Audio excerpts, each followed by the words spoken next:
کہ ہر بال کو جو ہے وہ زبان عطا کی اور آپ کے ہر بال سے جو ہے وہ قرآن کریم کی تلاوت ہوتی تھی. جیسے کہ جو ہے وہ حضرت سلطان بہو صاحب رحمۃ اللہ علیہ فرماتے بھی ہیں کہ میری لوں لوں وچ لکھ لکھ چشمے. تو یہ مطلب کیا ہے؟ یعنی میرے ایک ایک بال کے اندر لاکھوں چشمے ہیں. کس کے؟ معرفت خدا بندی کے. تو اسی معرفت خدا بندی کے ذریعے سے حضرت علی المرتضیٰ الحم سے لے کر بالناس تک قرآن جو ہے وہ پڑھ لیتے تھے. تو بہرحال حضور نے ارشاد فرمایا دوسری چیز جو میں چھوڑے جا رہا ہوں تو ارشاد فرمایا وہ میری آل ہے، وہ میری آل ہے. تو حضور علیہ الصلوۃ والسلام کے اس فرمان کا مطلب یہ ہے کہ جو میری آل ہے ان سے بھی محبت رکھنا. حضور کی جو آل ہے حضور نے فرمایا ان سے بھی محبت رکھنا، اور فرمایا کہ میری آل کشتی نوح کی. استاد جی آگے تشریف لے آؤ، ابھی آ جاؤ. اتنی ہوا لگ رہی ہے، بچہ پنکھا جا رہے ہیں. چلو جی میں آپ مناسب. تو فرمایا کہ میری آل کشتی نوح کی طرح ہے. کیا مطلب؟ یعنی جو کشتی نوح کے اندر زمانہ نوح میں سوار ہو گیا وہ بچ گیا، اور جو رہ گیا سو ضائع ہو گیا اور اپنے آپ کو اس نے ہلاکت کے اندر ڈال دیا. تو حضور علیہ الصلوۃ والتسلیم نے اس فرمان کے اندر کشتی نوح کی بات فرمائی. وجہ کیا ہے؟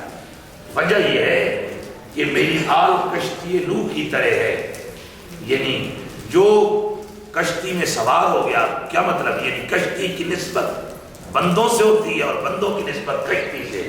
تو فرمایا وہی میری آل جو ہے وہ کامیاب و کامران ہوگی جس کی نسبت مجھ سے ہے، کیونکہ وہ کشتی جو تیر رہی تھی اس کی نسبت حضرت نوح علیہ السلام کے ساتھ تھی، اور حضرت نوح علیہ السلام جو ہے اس کشتی کو چلا رہے تھے. تو حضور کے اس فرمان کا مطلب کیا ہے؟ فرمایا کہ کشتی نوح کی طرح ہے میری آل کی مثال. یعنی میری آل وہی جو ہے کامیاب ہے اور اسی کے لڑ لگے رہنا جس کی نسبت میرے ساتھ ہے. اگر میرے ساتھ نسبت نہیں، میرے ساتھ اپنا ناطہ کٹ گیا ہے، تو جو ہے جیسا بھی ہے اگرچہ حضور کا خون ہی کیوں نہیں، اس سے نسبت نہیں جوڑنی اور اس سے محبت بھی نہیں رکھنی اور اس سے تعلق بھی نہیں رکھنا. کیوں؟ اس لیے کہ جو رسول اللہ کا نہیں ہوتا کائنات کی کوئی شے اس کی نہیں ہوتی ہے. جیسا کہ قرآن کریم نے اسی حضرت نوح علیہ السلام کے واقعے کے اندر بیان فرمایا کہ سیدنا نوح علیہ السلام کو اللہ رب العالمین نے ارشاد فرمایا کہ اے میرے پیغمبر ان قریب طوفان آنے والا ہے اور وہی لوگ بچیں گے جو اس کشتی میں سوار ہو جائیں گے. حضرت نوح علیہ السلام نے اعلان فرمایا. جب اعلان کیا سیدنا نوح علیہ السلام نے تو جو آپ کے ماننے والے تھے وہ چڑھ گئے اور جو نہیں ماننے والے تھے وہ سارے کے سارے پیچھے رہ گئے. حتیٰ کہ آپ کا ایک بیٹا تھا جس نے پہاڑ کی چوٹی کو اپنا جو ہے مسکن بنایا اور پہاڑ کی چوٹی پہ چڑھا اور کہنے لگا کہ پہاڑ کی چوٹی کشتی سے بھی اونچی ہے تو میں اس چوٹی پہ چڑھ جاتا ہوں، کشتی میں سوار نہیں ہوتا تاکہ میں اس چوٹی پہ چڑھ کر اپنے آپ کو بچا سکوں. حضرت نوح علیہ السلام نے فرمایا پہاڑ کی چوٹی پہ چڑھ جاؤ یا کسی اور بلند جگہ پہ چلے جاؤ، جب تک کشتی میں سوار نہیں ہوو گے بچو گے نہیں. تو کشتی میں سوار ہو جاؤ کیونکہ پانی جو نکلے گا تو وہ چوٹیوں کو بھی نیچے چھوڑے گا اور چوٹیوں سے بھی اوپر گزر جائے گا. تو وہ نہ مانے، حضرت نوح علیہ السلام کے حکم کو نہ مانا اور چوٹی پہ چڑھ گئے. تو جس وقت طوفان نے اپنی موجیں ماری تو اس چوٹی کو جا کے چھوا اور حضرت نوح علیہ السلام کے بیٹے کو اپنی لپیٹ میں لیا. تو سیدنا نوح علیہ السلام کی دل مبارک کے اندر اولاد کی محبت کا سلسلہ اجاگر ہوا. رب الجلال نے ارشاد فرمایا کہ لَإِنَّهُ لَيْسَ مِنْ أَهْلِكَ، اے نوح ہم نے اس کو آپ کی آل سے بھی نکال دیا ہے. تو یہ بات یاد رکھیے کہ جو نبی اکرم صلی اللہ علیہ وسلم کی آل ہو حضور کے نقش قدم پر نہ چلے، یعنی جیسے سرکار کو ماننے کا حق ہے اس طرح نہ مانے، تو یاد رکھیے ایسے سید سے نسبت کرنا جو ہے درست نہیں اور ایسے سید کی تعظیم کرنا بھی جائز نہیں. ہاں یہ بات ہے کہ عقیدے کے لحاظ سے درست ہے، عمل کے لحاظ سے کمزور ہے، تو پھر جو ہے اس کی تعظیم کرنی ہے خون رسول کی وجہ سے. عقیدے کے لحاظ سے ٹھیک ہے، عمل کے لحاظ سے اگرچہ کمزوری ہے تو پھر بھی اس کی تعظیم کرنی ہے کیونکہ اس کا عقیدہ ٹھیک ہے، نبی رحمت صلی اللہ علیہ وسلم سے اس کی نسبت جو ہے عقیدے کے لحاظ سے درست ہے. اور حضور علیہ السلام نے آپ نے عالم شان بیان کرتے ہوئے ارشاد فرمایا کہ جو شخص میری وجہ سے میری آل سے محبت کرے گا تو میں اس سے محبت کروں گا. اور سرکار کی ایک اور حدیث ہے, حضور نے ارشاد فرمایا, حضرت اسامہ بن زید رضی اللہ عنہ اس حدیث کے راوی ہیں, فرماتے ہیں کہ میں حضور کے پاس رات کے وقت حاضر ہوا اس حال میں کہ سرکار اپنے گھر کے اندر تشریف فرماتے. میں نے دستک دی, حضرت ام ایمن نے پوچھا کہ کون؟ میں نے عرض کیا کہ اسامہ بن زید. نبی رحمت صلی اللہ علیہ وسلم کے سامنے تذکرہ کیا گیا. اور صحابہ کرام علیہ رضوان کا سلسلہ یہ ہوتا تھا کہ جب کوئی دروازے پہ دستک دیتا تو اس آدمی کا حضور کے پاس آ کے ذکر کیا جاتا. صحابہ یہ نہیں کہتے تھے کہ وہ اجازت مانگتا ہے اندر آ جائے, یوں نہیں کہتے, بلکہ حضور کے سامنے ذکر کرتے تھے کہ فلاں شخص باہر آیا ہوا ہے. حضور اجازت دے دیتے تو وہ آدمی اندر آ جاتا, سرکار باہر تشریف لے جاتے تو ملاقات ہو جاتی. اگر حضور خاموش رہتے تو اس آدمی کو بتا دیا جاتا کہ سرکار نے کوئی جواب نہیں دیا ہے. حضرت ام ایمن نے جو ہی حضور کو عرض کیا, نبی رحمت صلی اللہ علیہ وسلم باہر تشریف لائے اس حال میں کہ حضرت اسامہ بن زید کہتے ہیں کہ سرکار علیہ الصلوۃ والسلام نے اپنے اوپر یمنی چادر لی ہوئی تھی جس کے جو ہے وہ کنارے سرخ تھے. حضور علیہ الصلوۃ والسلام نے وہ چادر لی تھی. ایک روایت کے اندر کمبل کا ذکر آتا ہے کہ سرکار علیہ الصلوۃ والسلام نے کمبل مبارک لیا ہوا تھا. تو حضور علیہ الصلوۃ والسلام جس وقت باہر تشریف لائے, حضرت اسامہ بن زید سے حال احوال ہوا, بات چیت ہوئی, کلام ہوا. تو حضرت اسامہ کہتے ہیں کہ میں نے دیکھا کہ سرکار کے دائیں بغل کے اندر کوئی شے حرکت کر رہی ہے, تو میری توجہ اس طرف ہو گئی. جس وقت میری توجہ دائیں طرف ہوئی تو نبی رحمت صلی اللہ علیہ وسلم کی بائیں طرف بھی کوئی شے حرکت کرنے لگی, تو میری توجہ بائیں طرف ہوئی. حضور علیہ الصلوۃ والسلام نے فرمایا, اسامہ دائیں اور بائیں کیوں دیکھ رہے ہو؟ اور چہرے پہ تعجب کا سلسلہ ہوا. نعرہ تکبیر, نعرہ رسالت, نعرہ رسالت, نعرہ خلافت, نعرہ حیدری, نعرہ حیدری.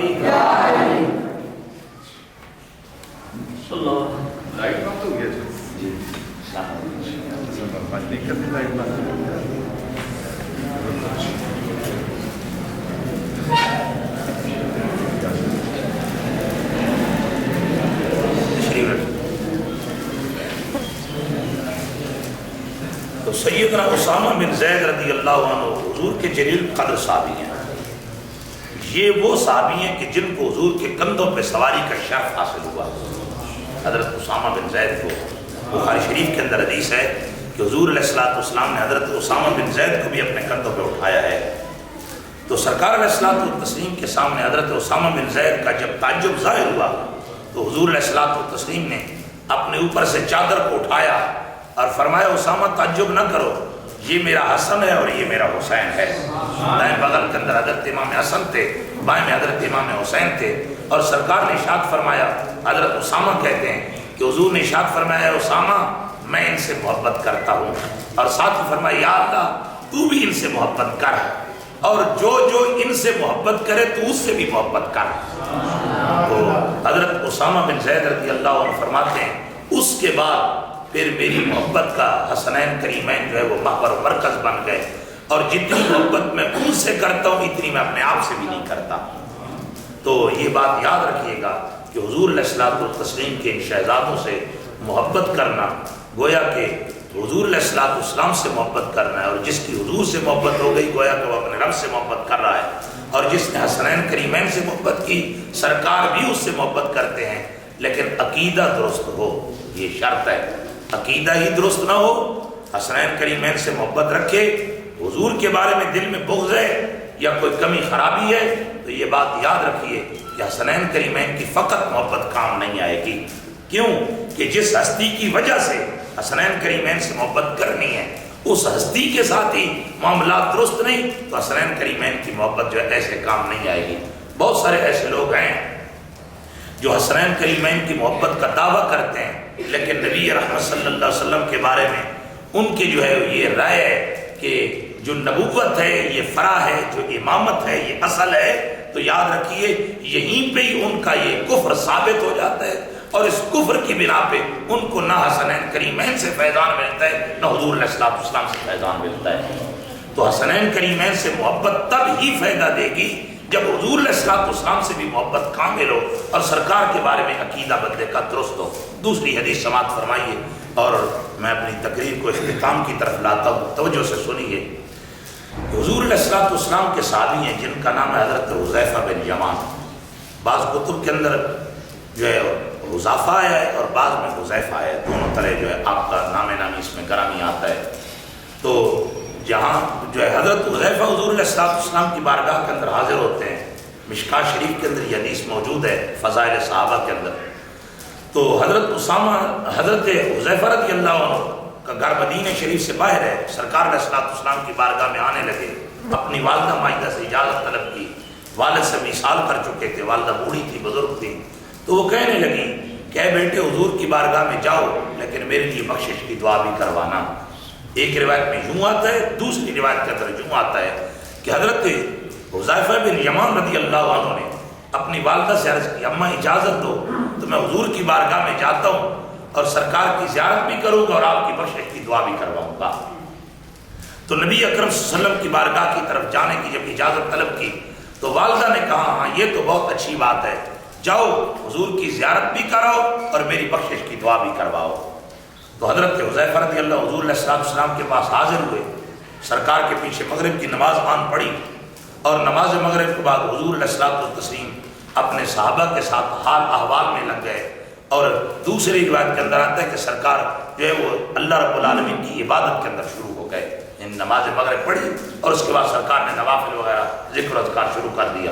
تو حضرت حذیفہ کو حضور سے کلام نہ ہو سکا حتیٰ کہ عشاء کی نماز کا وقت ہو گیا، اذان ہوئی، تکبیر ہوئی، جماعت ہوئی، جماعت کے بعد حضور علیہ السلام چل دیے۔ جب سرکار چلے نا تو حضرت حذیفہ کہتے ہیں میں بھی حضور کے پیچھے پیچھے، کیونکہ میں اپنی والدہ کے ساتھ وعدہ کر کے آیا تھا تو اس لیے میں حضور علیہ السلام کے پیچھے پیچھے جو ہے وہ چل رہا تھا۔ تو حضرت حذیفہ کہتے ہیں کہ سرکار رکے اور حضور سے کسی آدمی نے آ کے کلام شروع کر دیا، حضور علیہ السلام سے کلام کا سلسلہ شروع ہو گیا۔ تو کلام کرنے لگے، حضور سے کلام فرمانے لگے۔ کچھ دیر کے بعد جس وقت وہ آدمی چلا گیا تو سرکار نے میری طرف رخ پلٹ کے فرمایا انت حذیفہ، کیا آنے والے تم حذیفہ ہو؟ میں نے عرض کیا نعم یا رسول اللہ۔ حضور علیہ السلام نے خود ہی آگے فرمایا غفر اللہ لک ولأمک، اللہ تیری بھی بخشش فرمائے، تیری والدہ کی بھی بخشش فرمائے۔ ما حاجتوں کا تو آیا کس لیے ہے؟ تیری حاجت کیا ہے؟ تیرا کام کیا ہے؟ حضرت حذیفہ کہتے ہیں کہ میں خاموش ہو کے رہ گیا کہ جس کام کے لیے میں تو آیا تھا وہ تو حضور نے خود ہی کر دیا، سرکار علیہ السلام نے وہ پہلے بیان فرما دیا۔ میں اپنے لیے اور اپنی والدہ کی بخشش کی دعا کروانا چاہتا تھا کیونکہ ماں سے وعدہ کر کے آیا تھا، تو سرکار نے وہ تو خود ہی کر دی۔ جس وقت میں خاموش ہوا تو حضور علیہ السلام نے فرمایا اے حذیفہ یہ جو آدمی ابھی میرے پاس آیا ہے یہ فرشتہ تھا جو آج سے پہلے کبھی نہیں آیا اور مجھے ملنے کے لیے آیا، تو میرے رب نے اسے یہ تحفہ دے کے بھیجا ہے اور اللہ رب العالمین کی طرف سے وہ یہ پیغام لے کے آیا کہ ان الحسن والحسین سیدہ شباب اہل الجنہ، کہ بے شک میرے حسن اور حسین دونوں کے دونوں جنتی جوانوں کے سردار ہیں۔ اور جو دوسری روایت ہے اس کے اندر یوں آتا ہے کہ حضور نے ارشاد فرمایا کہ یہ فرشتہ یہ پیغام لے کے آیا کہ میری فاطمہ جنتی عورتوں کی سردار ہے، میرے حسنین کریمین جنتی جوانوں کے سردار ہیں۔ تو بہرحال احباب ذی وقار اس کا کوئی یہ مطلب نہ سمجھے کہ صرف حسنین کریمین ہی جنت کے اندر جو ہے وہ سردار ہوں گے، کوئی اور نہیں ہوگا، بلکہ دوسری حدیث کے اندر یہ بھی آتا ہے سیدنا صدیق اکبر بھی جنتی لوگوں کے سردار ہوں گے، سیدنا عمر بھی سردار ہوں گے، سیدنا عثمان بھی سردار ہوں گے، سیدنا علی المرتضیٰ، اور ان سب سرداروں کے اوپر پھر حضور کی بھی سرداری ہوگی، سرکار علیہ السلام کی سرداری ان سب پہ ہوگی۔ تو یہ بات یاد رکھیے گا کہ ایک ہستی کی سرداری ثابت ہو تو دوسری کی سرداری کی دفع نہیں ہوتی، جیسا کہ حضور علیہ السلام کا فرمان ہے۔ سرکار نے ارشاد فرمایا جو فاطمہ حسن حسین ان تینوں سے محبت کرے گا تو قیامت کے دن میرے ساتھ میں جنت کے اندر ہوگا، میرے درجتی معی جس درجے میں ہوں گا وہ میرے ساتھ ہوگا۔ تو یہاں پہ کوئی یہ نہ کہے کہ وہ حضور کے درجے کو پہنچ جائے گا، نہیں، بلکہ حضور علیہ السلام اپنی شان کے لئے اس درجے کے اندر ہوں گے اور وہ بندہ جو حسنین کریمین سے محبت رکھتا ہے وہ حضور کا نوکر ہو کے، حضور کا خادم ہو کے، حضور کی خدمت کے لیے اس درجے کے اندر ہوگا۔ اللہ تعالیٰ ہم سب کو حسنین کریمین کی محبت نصیب فرمائے۔ وآخر دعوانا الحمدللہ۔